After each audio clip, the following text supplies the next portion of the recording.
అంటే ఏ పుస్తకాన్ని అయినా సరే 3 వంతులు దాచేయాలని ఒక నియమం మీకు ఏమైనా ఉందా?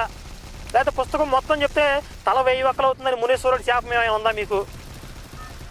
ఈ పుస్తకమే చర్చా వేదికని పెట్టు, మొదటి నుంచి చివరికి చదువుకుంటూ వెళ్ళకపోయావా? 3-4 టాపిక్స్ ఎందుకు సెలెక్ట్ చేసుకుని అవి కూడా చెమటలు పట్టినాయి. ఆ వాక్యాలు చదివినిపించడం కూడా చాలా ఇబ్బంది పడుతూ నీళ్లు నవ్వులతో చదివాడు.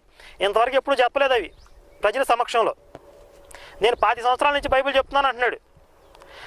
నేను ఛాలెంజ్ చేస్తున్నాను ఈ విజయ్ కుమార్ కానీ ఇంకా విజయ్ కుమార్ లాంటి పాస్టర్లు అందరికీ కూడా 25 సంవత్సరాల నుంచి 30 సంవత్సరాల నుంచి ప్రచారం చేస్తున్న ఈ ప్రచారకులందరూ కూడా ఈ పుస్తకంలో నేను చెప్పిన వాక్యాలని ప్రజల సమక్షంలో ఎప్పుడైనా చదివి వినిపించారా?